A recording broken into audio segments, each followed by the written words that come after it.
फिर एडमिन उस रेगुलर को अपनी पावर दिखाता है और वो रेगुलर अचानक दर्द से जोर जोर से चिल्लाने लगता है और कहने लगता है कि मैं क्यों नहीं चुना गया। और फिर जब एडमिन वापस बाम के पास आता है, फिर बाम पूछता है कि क्या मैं डिजर्व करता हूँ टावर पे जाना। फिर एडमिन कहता है हाँ, अगर तुम नहीं करते होगे तो तुम जल्दी ही अपनी लिमिट ढूंढ लोगे और वहीं पे रुक जाओगे। फिर इतने में बाकी बचे लोग टेस्ट पास कर लेते हैं और बाम के टीममेट्स खुन और रैक भी टेस्ट पास कर लेते हैं और फिर आगे सेकंड फ्लोर पे चले जाते हैं। और सेकंड फ्लोर पे एक लेडी खड़ी होती है जो कहती है कि हाय आई एम येलो एंड सभी रेगुलर्स प्लीज लाइन बना लीजिए और अपनी टीम के अकॉर्डिंग टर्न वाइज आगे टेस्ट के लिए बढ़िए। फिर बाम, खुन और रैक वेट करने लगते हैं और खुन कहता है इंतज़ार करना कितना बोरिंग है। इतने में बाम ऊपर देखने लगता है और कहता है मैंने इतनी रोशनी वाली जगह कभी नहीं देखी। खुन सोचता है ये क्या कह रहा है, इसने कभी नहीं देखी। फिर बाम बोलता है खुन वो जो ब्लू सा दिख रहा है उससे ही स्काई बोलते हैं कि खुन हाँ ये तो नॉर्मल बात है, तुम ऐसे ही पूछ रहे हो, तुमने कभी स्काई नहीं देखा क्या।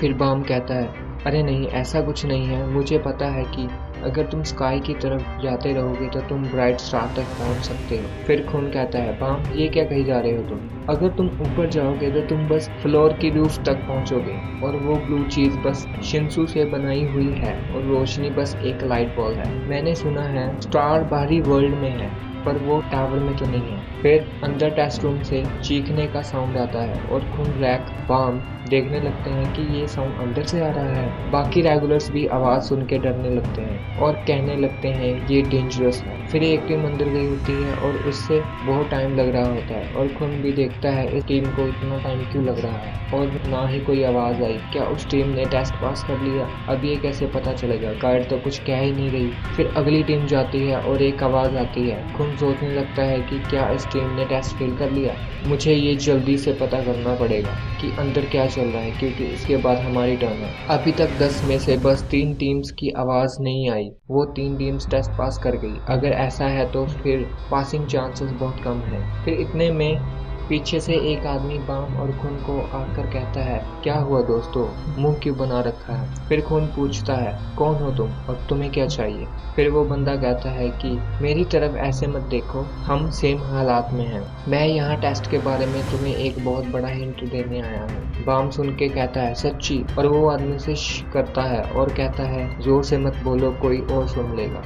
फिर खून पूछता है तुम्हें ये कैसे पता, और आदमी जवाब देता है मैं मेरी इंटेलिजेंस की वजह से चुना गया हूँ और ये वाला तो बहुत ही आसान है। खून कहता है हमें तो कोई आइडिया नहीं है, तुमने ये कैसे पता लगाया। फिर बंदा बोलता है हिंट तो टेस्ट स्टार्ट होते ही दे दिया जाता है और इस टेस्ट का हिंट है टाइम। खून कहता है टाइम।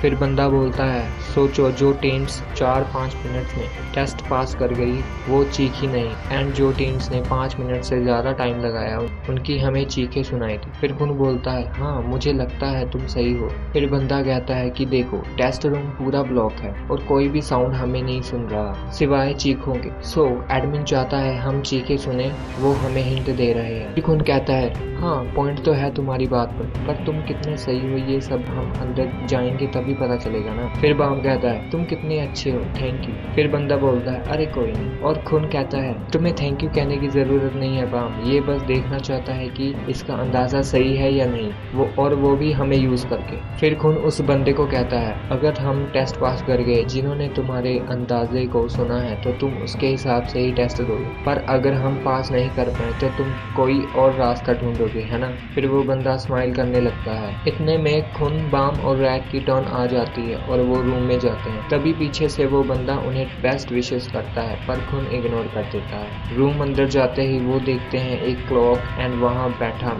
एडमिन कहता है हेलो रेगुलर्स, मेरा नाम हैन संगयून है और मैं एडमिनिस्ट्रेटर हूँ तुम्हारे अगले टेस्ट के लिए, तो चलो टेस्ट शुरू करते हैं।